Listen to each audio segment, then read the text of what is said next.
Hello everybody, Onion Sheep here from Team Disastra, and today I will show you guys a match between Swordcraft and Bloodcraft and give you some insights on how I played out this game. So here in the mulligan you see guys me going going second, and since this is blood we keep a 2-drop and toss the cannon, and we got another cannon back, which is fine, and a chromatic duel, and we have the option of opening the duel on turn 1, but I chose against that because I got 2, 3. The 3 also acts in a way as a 4-drop, so I skipped out on the duel because Chromatic Duel is not very good into Belphegor, and at this moment in this meta, Vengeance Blood is the most meta deck, and so I kind of went greedy for the duel, especially because I have a cannon already, so I decided against that, and we will see how this will pan out. So he had a 2-drop on 2 and passed his turn 1, and this here insight gives us insight that he is indeed a Vengeance Blood. And as for Vengeance Blood, there are 2 archetypes of decks that play Silver Chain. One is the hyper aggressive Vengeance Blood that plays Airjammer and other things, and the other one is a control style blood that relies on snack, like Maelstrom Serpent or Spawn of the Abyss as the primary win condition. And here we see this scenario, we have no answer for Waltz. Like, that's the worry when you drop Hedgehog and look at this hand. You're screwed versus Waltz, but there's nothing to play around that. If you had a 2-2, you drop it over the Hedgehog in this scenario. Okay, so he had a Waltz, as expected. Very lucky top deck with the Lancer of Tempest, and the opponent is not respecting either a Lancer of Tempest or a Kahulin, because both would heavily punish him for going face for 2 damage, which is not worth at all. You should definitely bump the Hedgehog here. So I get this Valor Trait 2/3 into 2/2, preserve my 3/1. You feel really awkward dropping Belphegor onto this board. He didn't play Belphegor, played a Savage Wolf to trade, which is really good for us. And here we have the turn where, imagine I open the Chromatic Duel. No matter no matter whether we picked Hemera or Magnus, it would have been bad given how it ended up turning out.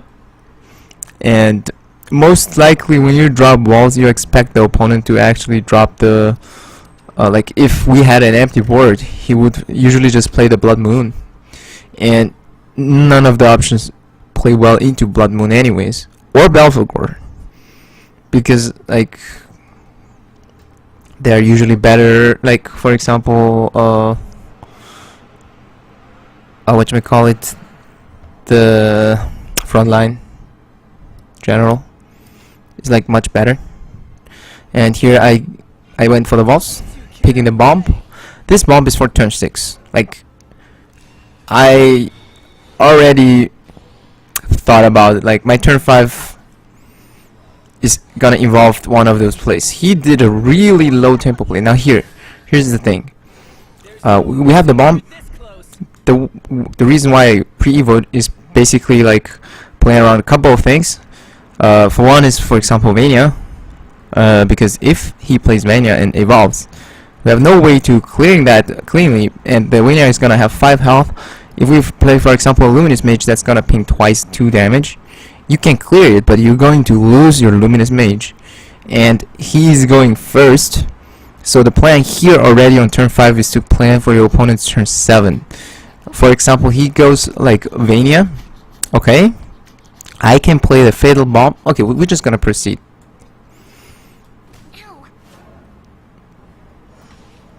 Okay, here he drops Vania. Expected. He evolves it. And now we here have the scenario which I anticipated to play around by doing this pre-evo. It doesn't matter the phase damage because he held it back anyways, but now we Fatal Bomb the 1-1, or like doesn't matter, and we play Luminous Mage, and then we pre-evo the Luminous Mage, and he already has a Blood Moon on board, which means his Emerald on turn 7 is going to be very strong. But this puts your opponent into a very awkward spot, just because of the pre-evo. Because if he Emeralds and he plays that on the support cannon, which you absolutely want and should, he needs to spend his last evo, and he has a 6-3 left behind, which is kind of easily dealt with.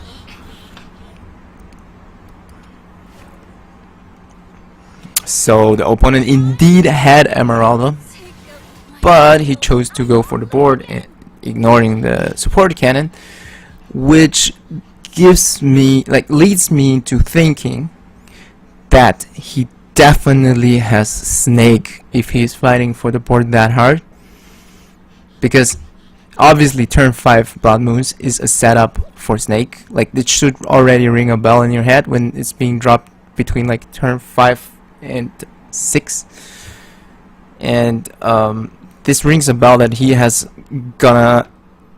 a very strong upcoming turn.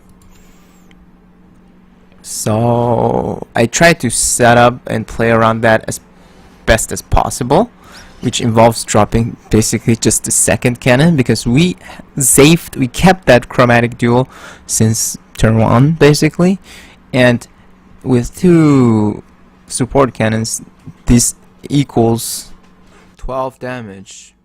This is gonna have a cascade of damage raining down thanks to us keeping the duel.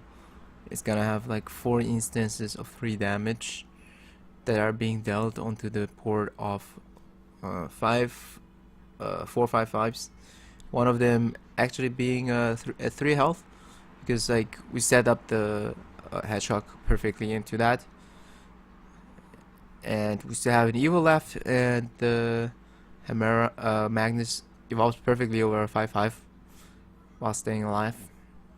So this game is sort of decided here, and you guys can enjoy the rest of the show. And if you like this video, please leave me a like in the comments below, and tell me whether I should like do more of those kinds of videos / tutorials in the future related to Shadowverse.